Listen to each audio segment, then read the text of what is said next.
Hey everyone, welcome back, and in this video we're going to be talking about my 2 months of experience daily driving the Samsung Galaxy S23 Ultra, and if this is going to be a good buy for people out there in the market trying to buy the phone, or if not buying this and getting a cheaper priced S22 Ultra over the S23 Ultra is going to be a better option. In this video we're going to be covering all of that, so without any further delays, let's get right into it. Let's talk about the camera that you get in the S23 Ultra. The camera on the S23 Ultra is now a 200 megapixel camera. You can now take the photos in either 200 megapixel mode or 50 megapixel mode, so you have a lot of control. You also can take really good videos from the stock camera app as well. The downside still is the same when it comes to in-app video recording using the S23 Ultra is that when you open the Instagram app on your S23 Ultra and try to take a video using the Instagram camera app, the video comes very choppy. But if I open the Instagram app on my iPhone 14 Pro Max and take a video using the Instagram camera, the video is not as choppy. It's pretty much very similar to how the stock camera in the iPhone takes the video. So in that regards, taking videos using the in-app camera is not ideal when it comes to the S23 Ultra, but the reason for that is very simple. There are a lot of Android devices, so for companies like Instagram and many other social medias to make a compatible camera for their apps for the different Android devices, it is going to be a massive challenge. But if you want to take videos from the stock camera in your S23 Ultra, it is pretty much neck and neck when it comes to the stock camera of the iPhone. But there are times when the S23 Ultra provides better results, especially when it comes to HDR handling. It is way better than iPhone, at least in my experience. The other thing that I'm pretty happy about with the S23 Ultra is the battery life. The battery life is mind-blowingly amazing, and I am always amazed by it. I'm using the S23 Ultra in the highest display setting, meaning that it's in WQHD+, and I'm still able to get 2 days plus worth of battery life with this unit, and it has been pretty amazing. I have my work profile, my personal profile, and my main phone is the S23 Ultra at the moment, so I'm getting all the calls, messages, notification, emails coming through day in, day out on this device, and it is able to handle anything and everything I've been able to throw at it without losing the performance. So it has been pretty good, and each day I'm shocked that even after 2 days worth of use, I have 20% battery still remaining, which is a shocker to me. With the Z Fold 4, which I used in the past, I was able to get a day's use, and before the Z Fold 4, any of the other Samsung devices that I used was not able to even give me 1 day's worth of use. So the S23 Ultra is in a class of its own.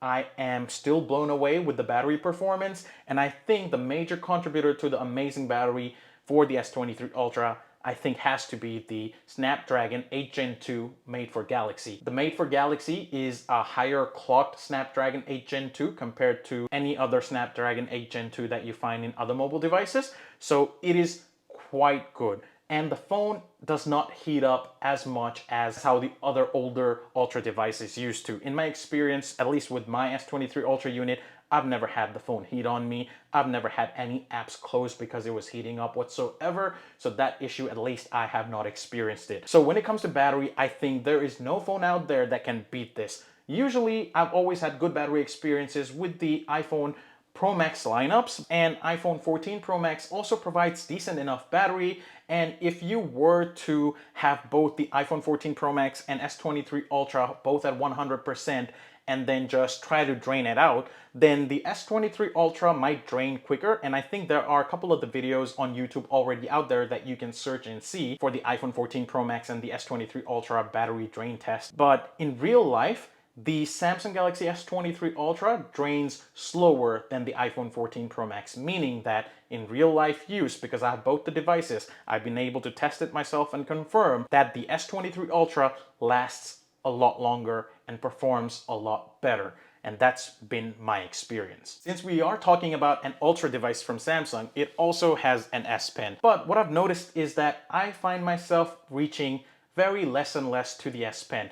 I don't really make use of it, but the one good thing is that I do not have to carry that S Pen separately. It is housed within the phone, it has a place for it, and if I really need it for whatever reason, it is there. But I know that there are a lot of people that actually utilize the S Pen on their Ultra devices. There are a lot of people who like to take notes on their phone using the S Pen, who like to jot things down instantly, or who like to sketch. So for those people, the S Pen adds real value. But for a user like me, because I do not tend to reach out for the S Pen as often, even if it's not there, I would not really miss it. But the one thing I'm happy about is that since it is stored within the phone itself, if I ever need to, I can easily access it without any problem. So although I really don't use it, I'm happy that it's there. The one thing that I do have to say is that the Galaxy S23 Ultra is the only Android device that I've stuck with for so long.